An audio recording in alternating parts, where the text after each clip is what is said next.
फिरौन से अपनी बीवी को मारो, उसको कत्ल कर दो, उसको सजाएं दो, ताकि उसकी मार और उसकी सजा देखकर किसी की हिम्मत ना हो, आपको खुदा ना मानने की कोई गलती ना करे। उसने कहा ठीक है। आसिया को बुलाकर कहा जाता है कि आसिया, मुझे खुदा मानती है कि नहीं मानती? तो आसिया कहती है कि मैं तुझे खुदा क्यों मानूंगी, मेरा खुदा तो अल्लाह है। मेरा खुदा वो है जिसने तुझको बादशाहत दी, जिसने तुझको दौलत दी और जिसने तुझे हुकूमत दी, वो अल्लाह है मेरा, मैं उसको अल्लाह मानती हूँ, तुझे अल्लाह नहीं मानती हूँ। तू सिर्फ मेरा शौहर है, मैं तुम्हारी बीवी हूं, बस ये रिश्ता हमारे और आप तुम्हारे बीच में है। बाकी जो रूहानी रिश्ता है, बाकी जो रुबूबियत का रिश्ता है, बाकी जो इबादत का रिश्ता है, वो मेरे अल्लाह के साथ है, मेरे परवरदिगार के साथ में है। मेरे भाइयों, मेरे समाज के माँ और बहनों और मेरे समाज के मेरे मुस्लिम और दीनी भाइयों, ईमान कितनी बड़ी कीमत होती है ईमान की, आपको, हमें और आपको इसका अंदाजा तो होगा नहीं।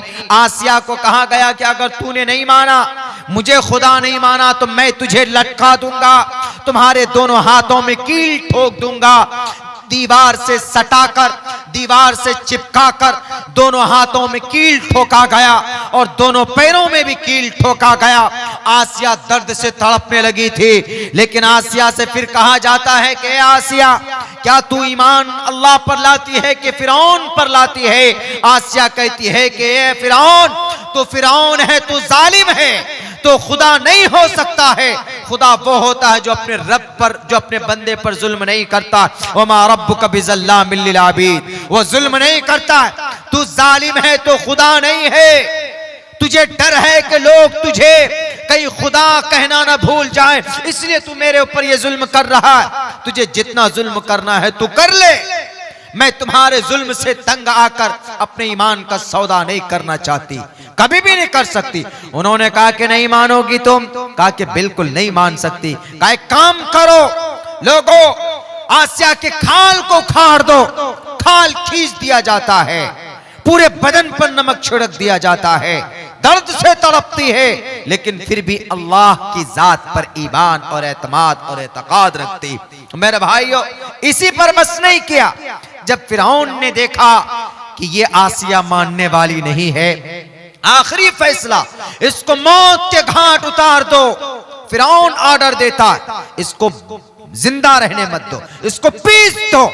पत्थर लाया जाता है, उसका सर पत्थर पर रखा जाता है, तब कहता है कि ऊपर से एक पत्थर देकर मारो, दोनों पत्थरों के बीच में इसका बदन पिस जाएगा और दूसरों के लिए ये इबरत होगा, और कोई भी मेरे खिलाफ किसी को खुदा मानने की कोशिश नहीं करेगा। लेकिन मेरे भाइयों, होता क्या है मेरी माँ और बहनों, ऐसी नेक सीरत और ऐसा अकीदा और ऐसा ईमान हमारा और आपका शायद नहीं होगा। क्यों? क्योंकि हमने बड़ी आसानी से हमको ईमान मिल गया है, बड़ी आसानी से, इसकी अहमियत हमें मालूम नहीं है। तो आसिया को सर को कुचलने के लिए जब इतनी बड़ी तैयारी की जाने लगी, तो आसिया ने तब अल्लाह से दुआ की, अल्लाह से उस वक्त कि अल्लाह, वकालत, कालत पास्ट है, वकालत अरबी का सेंटेंस है। आसिया ने फरमाया, आसिया ने कहा, वकालत इमरातु फिरौन, इमरात मीन्स औरत, फिरौन तो जानते हैं। वकालत इमरातु फिरौन, फिरौन की बीवी ने कहा, रब्बि बिनी ली इंदक बैतन फिल जन्ना, ए अल्लाह अपने पास जन्नत में मेरे लिए घर बना दे। जालिम फिरौन के जुल्म से मैं तंग आ चुके हूं, मेरे हाथ में कील ठोके गए, अभी भी सुराख है, खून निकल रहा है, मेरे पूरे बदन से खाल खींच दिया है इस जालिम ने, खून निकल रहा है, नमक लगा दिया है, दर्द से तड़प रहे हो। लेकिन अल्लाह, मैं तुझे एक मानती हूं, मैं तुम्हारे साथ अपने ईमान का कभी सौदा, मैं अपने ईमान का सौदा मुशरिकाना अकीदे से नहीं कर सकती। ए अल्लाह, अगर तुझे जर्रा बराबर मुझ पर रहमो करम है तो मेरी मदद कर। जब कोई नेक बंदा अल्लाह के तरफ कदम बढ़ाता है तो अल्लाह उसके तरफ दौड़ कर आता है। अल्लाह सब देख रहा है। अल्लाह चाहता तो फरिश्ते को भेजकर मदद कर सकता था, लेकिन अल्लाह ने कहा कि जिब्राइल हट जाओ, मुझे देखने दो कि आसिया कहां तक इम्तिहान में पास होती है, आसिया कहां तक जाती है, कितनी मोहब्बत इसको मुझसे है, मेरी वहदानियत से है, और मेरी जात पर इसको कितना विश्वास है, मेरी कुदरत पर इसको कितना विश्वास और अकीदा है। आसिया ने कहा कि वक़ालत इमरातु फिरऔन रब्बि इब्नि इंदका बैतन फिल जन्नह वनज्जिनी मिनल कौमिज़ ज़ालिमीन, जालिम कौम के जुल्म से या अल्लाह मुझे निजात दे दे। जब वो पत्थर से कुचलने वाला, पीसने वाला था, गिरने से पहले पहले अल्लाह तबारक व तआला ने जन्नत के दरवाजे खोल दिए और इनकी रूह को वो बिल्कुल सफेद पोश लिबास में आए फरिश्ते और उनकी रूह को लेकर चले गए और जन्नत के दरवाजे खोल दिए। जब जन्नत के तरफ उनका सारा तवज्जो चले गया, पत्थर गिरने से पहले उनकी आत्मा और उनकी जान इस दुनिया से चली गई, तो पत्थर देकर मारा और उसको पीस दिया, उसके जिस्म को इस तरीके से दोनों पत्थरों के बीच में कुचल दिया जाता है। लेकिन अल्लाह तबारक व तआला ने उसको इसका दर्द नहीं होने दिया। क्यों? पत्थर गिरने से पहले पहले अल्लाह ने उनकी हिफाजत की और अल्लाह ने जन्नत में उसको पहुंचा दिया। इसलिए कहा जाता है मन कान लिल्लाहि कान अल्लाहु लहू, जो अल्लाह का होता है अल्लाह तबारक व तआला उसका हो जाता है। मर गई आसिया, चली गई इस दुनिया से, जालिम फिरौन के एक एक जुल्म का सामना किया, एक एक खून का कतरा निचोड़ा गया, उसके बावजूद भी उन्होंने फिरौन के साथ सर नहीं झुकाया। आज हम मुसलमान तो न मालूम कहां कहां सर झुकाते, हम मुसलमान तो अपने ईमान का सौदा कहां कहां कर लेते। मेरी समाज के माँ और बहनों, मेरे समाज के मुस्लिम भाइयों, नौजवान साथियों, अल्लाह ने बड़ी कीमती दौलत से हमें और आपको नवाजा। ये जलसा जब भी कामयाब माना जाएगा जब आपकी जिंदगी के अंदर कोई ना कोई तब्दीली हो। ईमान का सबसे पहला तकाजा है कि आप नमाज पढ़ें पाबंदी के साथ, 24 घंटे में 5 वक्त की। अल्लाह के नबी फरमाते हैं कि अगर कोई जानबूझकर नमाज को छोड़ता है तो वो कुफ्र के दरवाजे तक पहुंच जाता है, काफिरों वाला अमल कर लेता है। मन तरक अस्सलात मुतअम्मिदन फक़द कफर।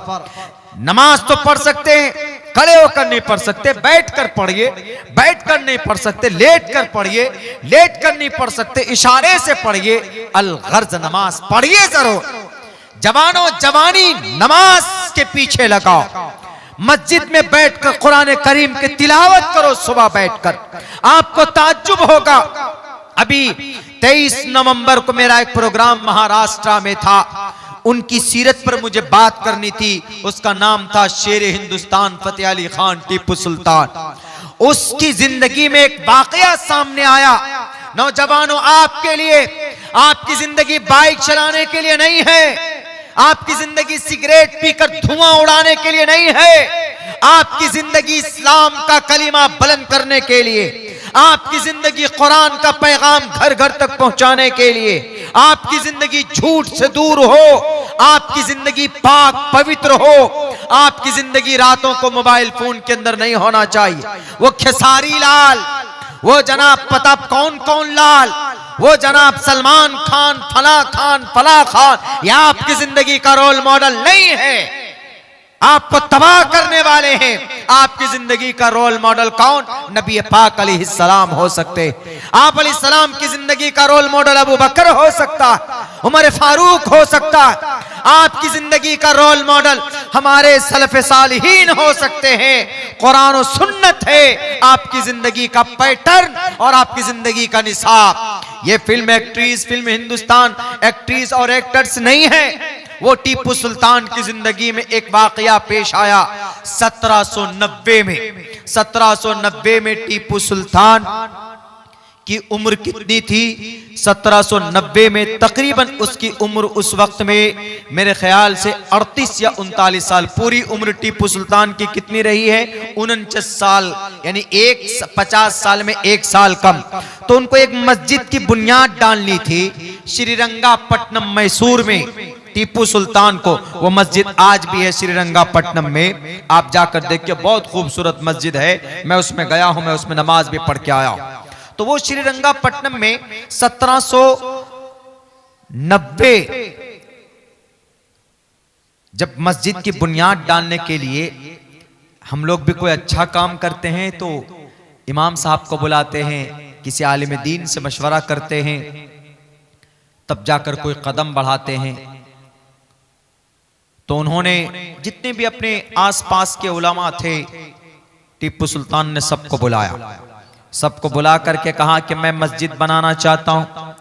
टीपू सुल्तान का एरिया जब आप जाएंगे, श्रीरंगापट्टनम मैसूर से तकरीबन 25 किलोमीटर पहले है श्रीरंगापट्टनम, जहां पर टीपू सुल्तान की हवेली भी है। वो हवेली टूट गई है आज, लेकिन सबसे पहले वो मस्जिद है, बहुत ऊंची है, तकरीबन काफी ऊंची है और खूबसूरत है, पीले रंग की मस्जिद है टीपू सुल्तान की। और उससे तकरीबन 500 मीटर दूरी पे, 500 मीटर यानी आधा किलोमीटर के फासले पर एक बड़ा मंदिर भी है।